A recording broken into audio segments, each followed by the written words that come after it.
Hi, welcome to another episode of Car to Car. I'm Ramon. And hi, I'm Dana. And today we'll discuss a case out of Green Bay, Wisconsin, where police was shot at by a driver who stepped out of a car and began shooting. So we'll look at the video and then we'll come back and we'll discuss it.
Man black or native, wearing a cream-colored sweater.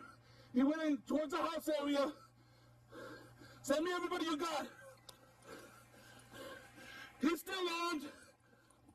I got no eyes on. He went to the west. Get out of here! Get out of here! The red vehicle is in the middle of the road. Suspect went west of it.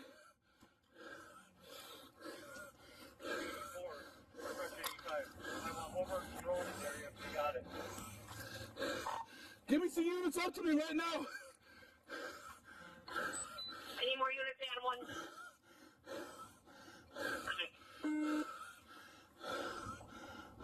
David Razor House.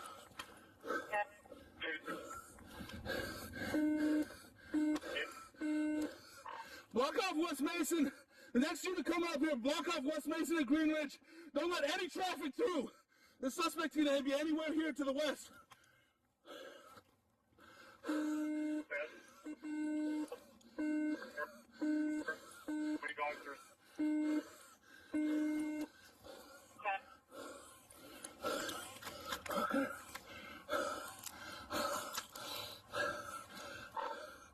I see somebody just pulled into that same address. Hey, hands up! Hands up! Show me the fucking hands! There's a door open. Blue truck just went into the contact address.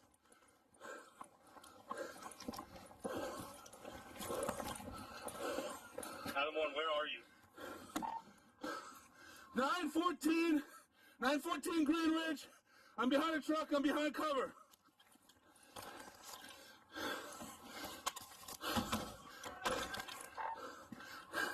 Shots were fired at me. I am okay. I got one behind me. One more unit. Next unit, block that intersection right there. To the south of us. We got a contact address right here. He could be anywhere. Keep an eye out to the right here. I gotta stop here. I got up top. Give me some more units to the west. We got neighbors saying that he might have jumped some fences in the back here. West of us, all the way to Hillcrest. He could have made it to Hillcrest already. Cream-colored sweater, male black or native with dark hair. Is he the one that fired the shot, Dan? Alright. Yes, he's the one that's shooting at me. I'm okay. I'm good. 12 Bravo 1, I'm going to be to the south. He's going to be to the west. Hands up! Hands up! Come towards me! He went to the west. Got anyone to Hillcrest yet? You saw him, Dan? On foot, he could have been, he went to the west. Into these target address areas, right here. Someone to Hillcrest and open bay. Hey, you okay? Yeah, I'm okay. Once we get enough I checked. once we get a good enough perimeter so we can't get outside of it, please. Did he fire at you? Yep. I got 4 units in the tan right now. Where's he at? Southwest, to the west. He went to the west. He came out of that vehicle, went straight west. We're going to patch the channels. I got at least a dozen rounds off. Move it up!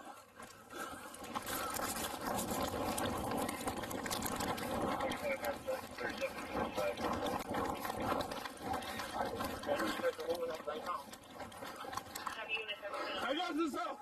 I got down here.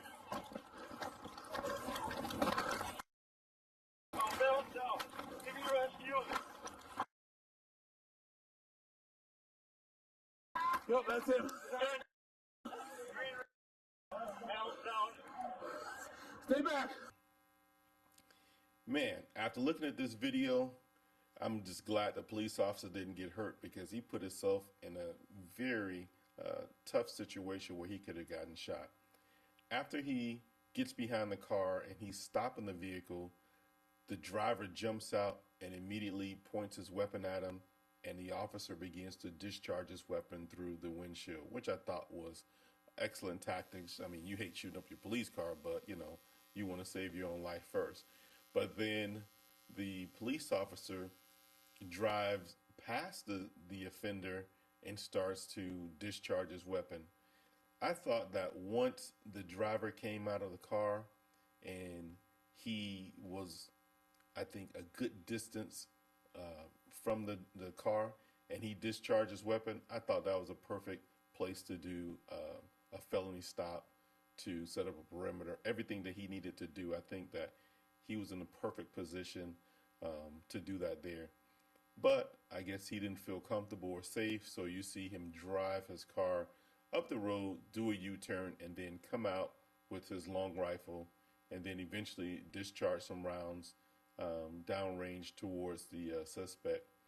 This I thought was not prudent for him to do, because you in fact had almost a half a block to a block distance where citizens could have gotten hurt, the backstop.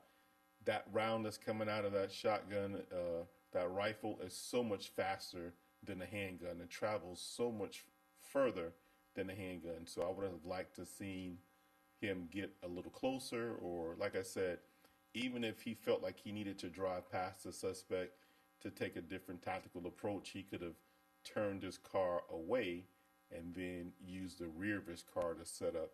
But I thought that there was a lot of tactics that really could have gotten the public hurt, and so I'm just glad that no one else got hurt in this situation. I agree. I think the officer did a good job in a situation where it caught him off guard.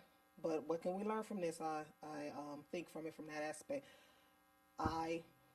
In approaching the scene, once the person jumped out of the car, pointed the gun, I would like to see the officer stop, put it in reverse while he's shooting, as opposed to driving past him, because you're giving the suspect a better shot at you, and he was standing on the driver's side, so I think that put him in a little bit of danger driving past.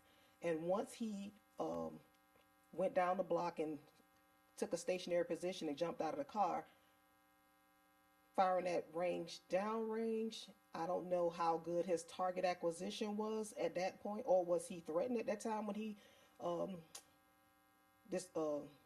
shot those rounds off. So I would have liked him to just take cover and kind of scan and observe before he started firing those rounds. But he did a good job communicating with dispatch, a good job advising the officers how to get into the scene, a good job setting the coordinates for the perimeters. So I think he did a good job in a stressful situation, and just can learn from some of those key instances and stuff like that. I agree with you. Let me tell you, I always have to go back to our police department and the training that we've had. I remember one of the last survival trainings that we went to, it dealt with situations like this, dealing with vehicles, or dealing with situations where this exact scenario could happen, and what will we do?